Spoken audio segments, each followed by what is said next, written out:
Today I'm going to talk about the Celts campaign sourcebook.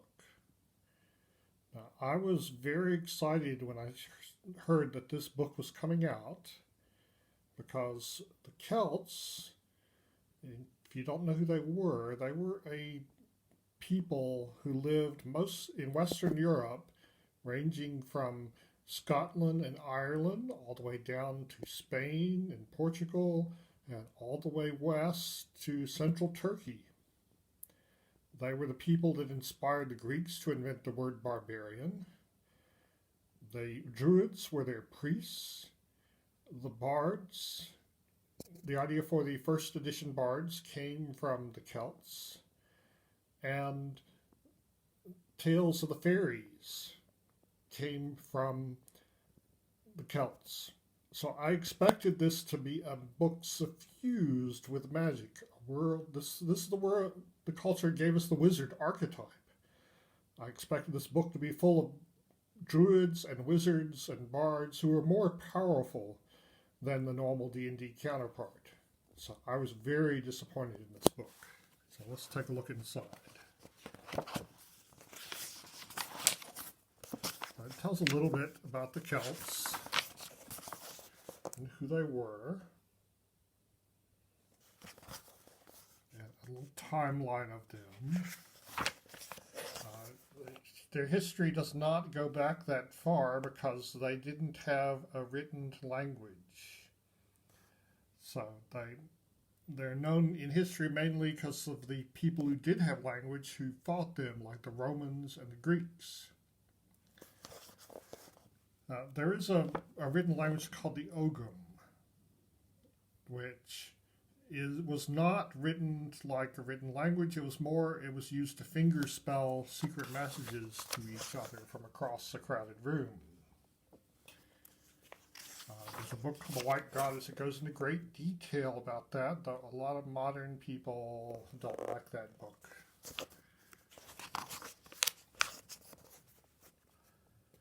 So it tells more about the history of the Celts.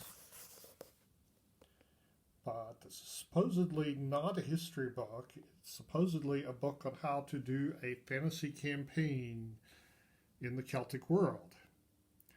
So, for humans, the humans begin with a character gift here.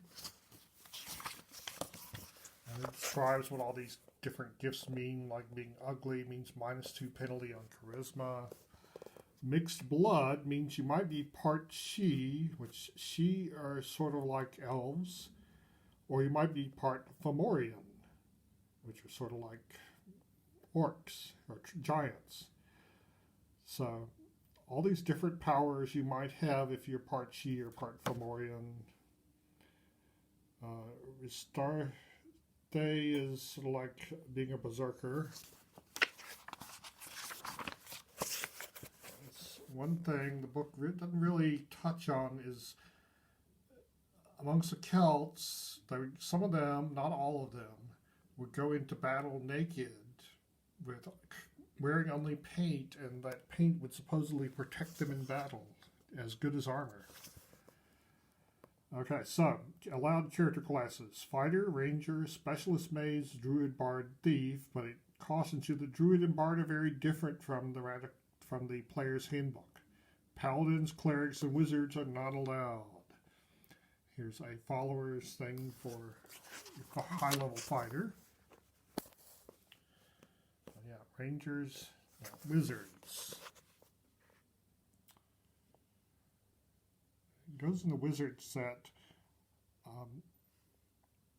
Necromancy and conjuration summoning are not really fitting with the Celtic thing, but the others do. So, clerics not allowed. So, druids. Druids are the priests of the Celts. You would expect them to be more powerful, but they're not. Instead, they have to be human. They have to have the non-weapon proficiencies of astrology, religion, and spellcraft.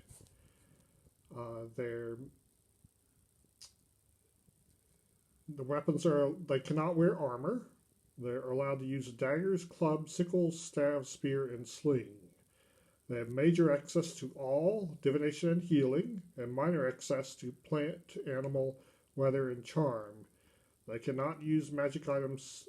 They can use magic items as priests unless they're written. They can't use written items or armor or prohibited weapons. They do have the secret language, and they can learn other languages. They're granted powers to learn other languages at levels divided by 3 without spending a proficiency. Bards, the first edition Bard was based on Celtic legend, so you would expect them to be something like that, but no, they're not. Also, Druids have 6-sided dice, not 8-sided. Bards, in this, they have to be human. They have to know the proficiencies of ancient history, religion, and spellcraft. They're not allowed to wear armor. They can use daggers, clubs, or slings. They have minor access to divination, charm, and all. And if they're part she, they can be multi-class bard mages. And they make saving throws as priests, not rogues, like the second edition bards. They don't have any thieves' abilities.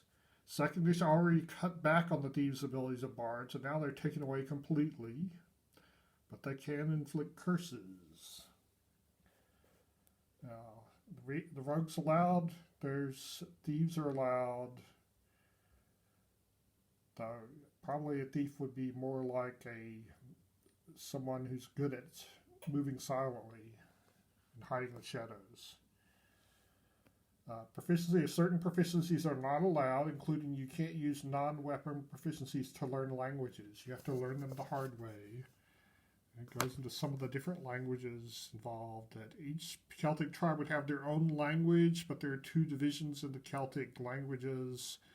And then there's other languages you might know, like Latin, Anglo-Saxon, Frisian, and so forth. There's a bunch of Celtic names, in case you want to help learning the name of your character. But there's a new concept in here called feats. Now, feats are skills that you can learn by using your weapon proficiencies. So, chariot jump allowed you to jump your chariot over things. Delclise is a special attack using a thrown spear.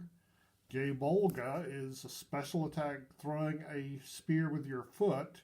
It takes a lot of proficiencies to do this. You basically have to save them all, and you don't get this until you're really high level.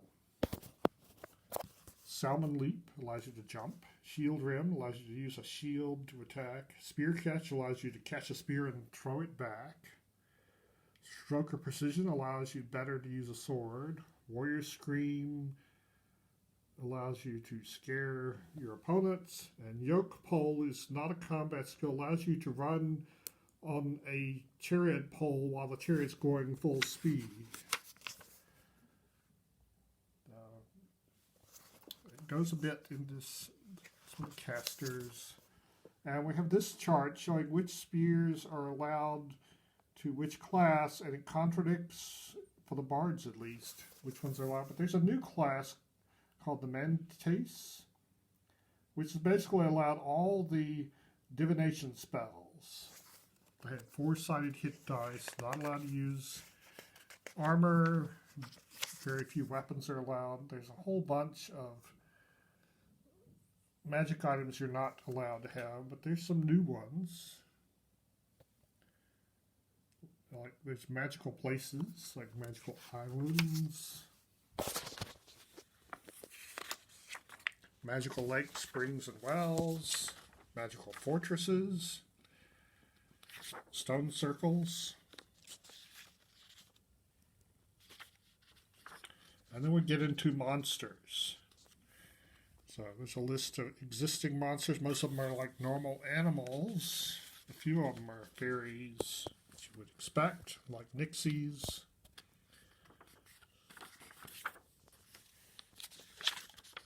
Most of the Sidhe are sort of like elves.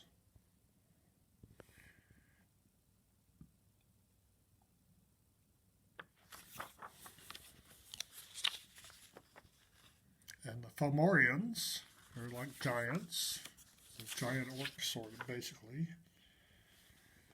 And there's some new monsters. The Boobri, basically a stork. The Fachan is like a cyclops. Puka is a shape-changing rabbit. A water horse. A water leaper. It goes a bit into some equipment and treasure. So there's a whole bunch of different coin types that you have to mess with. There's no standardization of coins. And there's the equipment list. There's not much that's still available if you're doing a Celtic game. A lot of the stuff on the standard list is not available, and what is listed you can have is listed in gold pieces, because there's a whole bunch of different coins that vary in value.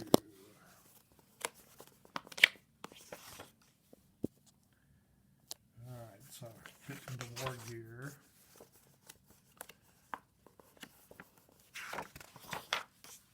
Mostly Celts are unarmored, with just shields, maybe helmets. And so there's a bit on role playing, some nice pictures.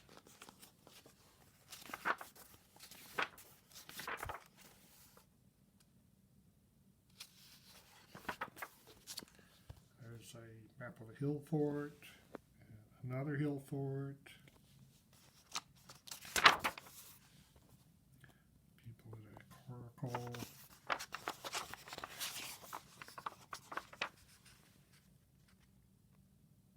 There's a bit about religion.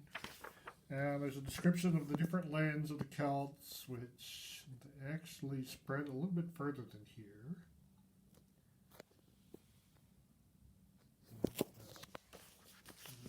Not quite accurate, but yeah. So the problem is, on the borders of the Celtic lands, especially the borders with Germanic lands, it's really hard to say where the border is because the cultures mixed to some extent on the people they bordered.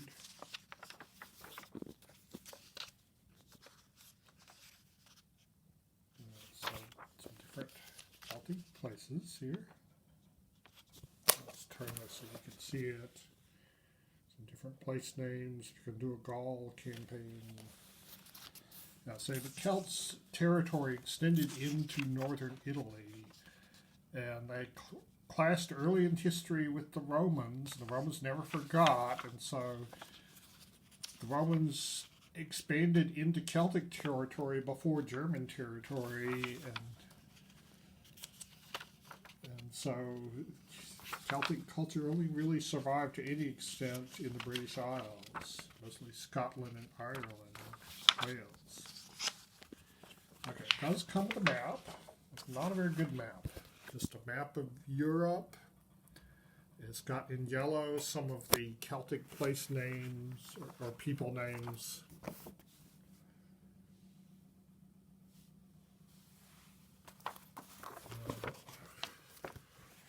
Well, that's it.